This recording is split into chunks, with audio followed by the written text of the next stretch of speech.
Olá pessoal do debate político. Quero fazer o vídeo de hoje sobre aquecimento global, tá? Se tem uma coisa, é, uma coisa que me deixa assim meio enjoado, né? É, os debates que existem sobre aquecimento global. Tipo, as pessoas que mediam esse debate, elas não mediam debate em pessoas com duas opiniões opostas, mas sim, elas sempre mediam ele como um debate como uma pessoa que sabe tudo e outra pessoa que está errada, e põem para debater. Obviamente, eles não são imparciais, eles sempre ficam ao lado de um ou de outro, tá? Ah, a questão é se o o aquecimento global é causado ou não pelo homem, eu não sei, e também não me interessa saber. Mas uma coisa é certa, os políticos e os aproveitadores de plantão, eles estão politizando o tema e torrando dinheiro público nos pesquisadores que confirmam a opinião deles. E não só isso, tá? Não estou falando que os pesquisadores vão fazer as pesquisas por causa do dinheiro. Eu estou dizendo que os políticos só vão dar dinheiro para quem faz a pesquisa que, né, confirma a opinião que o político quer que seja confirmada, tá? Ah, e não só isso, sabe? O que acontece? Além disso, os políticos estão se aproveitando de todo esse tema para quê? Para criar leis ambientais mais estúpidas, cujo único objetivo delas é o quê? É criar barreira de entrada para proteger as grandes empresas que financiam esses próprios políticos. Barreira de entrada em termos econômicos nada mais que você cria uma dificuldade para uma nova empresa competidora aparecer para competir. E a competição, como todo mundo sabe, em economia básica, a competição ela vai reduzir os lucros de todo mundo a zero. Ela vai quebrar os ineficientes e deixar os eficientes é, prosperando, tá? A minha opinião sobre o tema é simples, tá? Todo mundo deseja que as coisas sejam feitas de forma eficiente. Ou seja, todo mundo deseja que você gaste menos recursos possíveis e tenha a maior produção possível, tá? O pessoal não está preocupado em consumir, o pessoal está preocupado que os recursos que vão ser usados vão ser demais, tá? Ou seja, se você quer usar menos recursos e ter mais produção, sinceramente, isso eu gosto de chamar de eficiência. Sinceramente, só existe um único sistema que já foi provado conforme o tempo que é capaz de produzir isso, tá? Que é o sistema de livre comércio, livre competição, um livre mercado totalmente livre, sem nenhum tipo de regulação. Isso é a única coisa que realmente já se provou funcionar. Por quê? Porque ele retira as empresas que não são tão eficientes, joga elas não ficam lucrativas, somem do mercado e só ficam as empresas eficientes. Mas aí você pode me perguntar, tá, mas sem as regulações seria horrível, porque as empresas malfeitoras, né, mal intencionadas, elas não iam se preocupar em poluir, uma vez que elas não tinham regulação e iam poder poluir à vontade.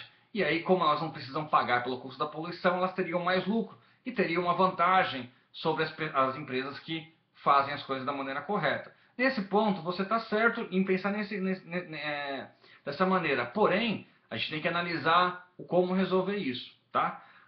Enfim, esse negócio de você poluir e foder a vida dos outros para ter o lucro pessoal, isso em economia é chamado de externalities ou externalidades, tá? Que é quando você gera problemas para os outros que você não precisa se preocupar, tá? Seja você poluir um rio, seja o escapamento do seu carro soltar muita poluição, etc. Você não está precisando pagar por isso.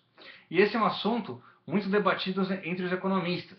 E é consenso entre a maioria dos economistas, pelo menos aqueles que são inteligentes, tá?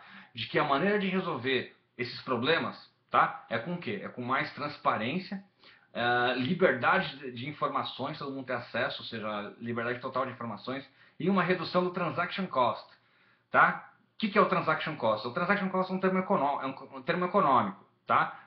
Vou colocar o link aqui no Wikipedia na descrição do vídeo, você procura, mas exemplificando o que seria o transaction cost nesse contexto de ambiental, o que nós temos?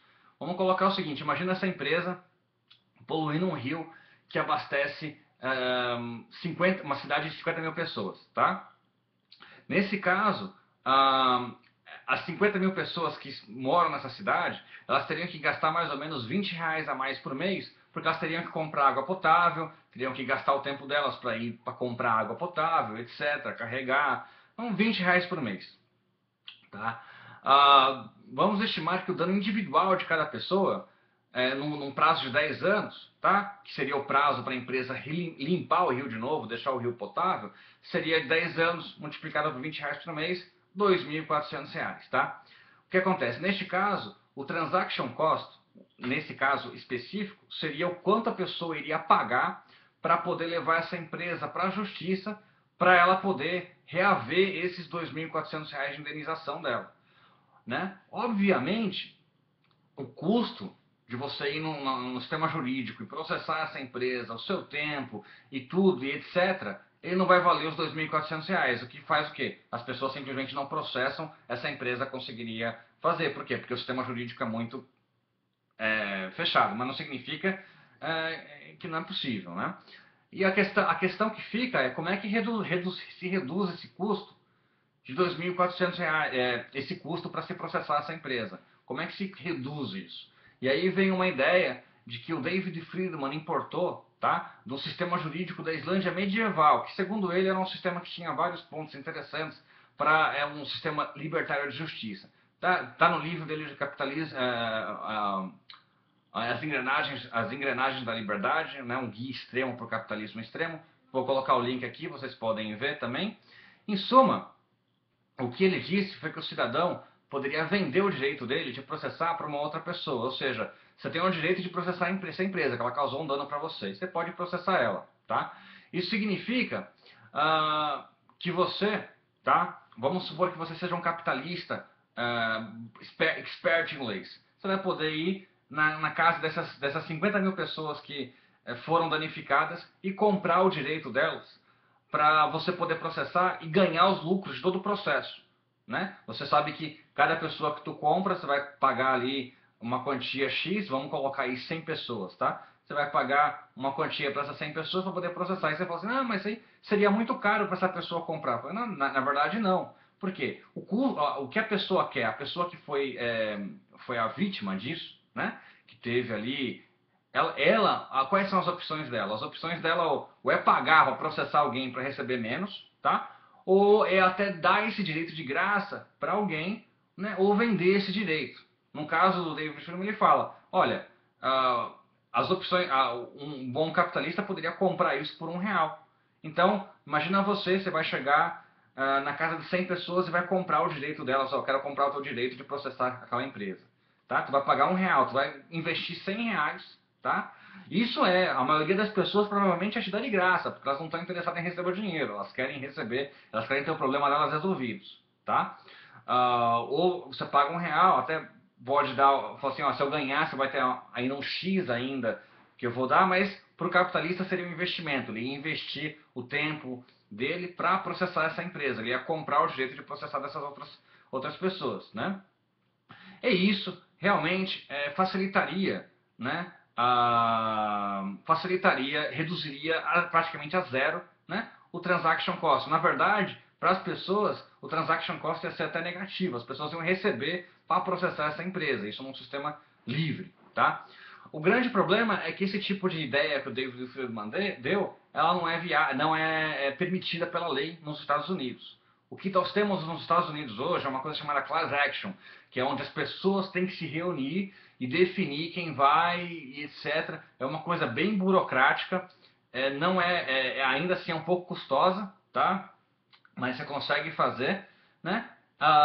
O que por sinal vocês conseguem ver esses vários processos milionários. Tem até um filme de acho que a Sandra Bullock fez no passado, mas eu não sei se cabe muito bem ao caso, mas dá para você compreender como poderiam ser feitas as coisas se fosse uma maneira mais livre, tá? Eu não sei se existe esse conceito de class action no Brasil ou não. Eu, pelo menos, nunca vi. Eu peço aos juristas de plantão que comentem aí. De qualquer maneira, eu acho que o meu ponto é terminado aqui, tá? E qual que é o meu ponto que eu fiz aqui? É simples. O capitalismo e a liberdade extrema, eles se autorregulam, né? Ou se autorregulariam se não tivessem políticos, se não tivessem os políticos, se não tivesse o Estado, ou se não tivesse um sistema jurídico estatal que impede o mercado de funcionar. Então as pessoas falam que o mercado não funciona, mas elas não entendem o mercado. Por quê? Porque elas olham o mercado, na lógica, como tendo um Estado, tendo um agente opressor, um agente monopolista, ali infiltrado no meio. E um agente monopolista, como todo mundo sabe, um sistema jurídico estatal, ele, como todo mundo sabe, ele vai privilegiar os amigos, tá? Um sistema jurídico estatal é um sistema jurídico corrupto. Ele privilegia quem tem dinheiro e fode quem não tem. Vocês podem ver isso aí todo dia no Brasil, tá? Quem vai pra cadeia? Pobre. Quem rico vai pra cadeia? Não vai. A culpa é do quê? A culpa é do sistema jurídico estatal. O sistema jurídico estatal, todo mundo fala, mas sistema jurídico privado, quem tem dinheiro... Não. Vai estudar sobre como é que funciona o sistema jurídico privado antes de você falar uma coisa dessa. Porque isso que você está falando é exatamente, você está até pensando, é exatamente o que acontece no sistema jurídico estatal. De qualquer maneira, eu já saí demais do tópico principal, que eram as discussões que existem entre ambientalistas e etc., e caí até no sistema de justiça, porque uma coisa leva a outra. Mas eu acho que tá bom, 11 minutos de vídeo, abraços, tchau, tchau.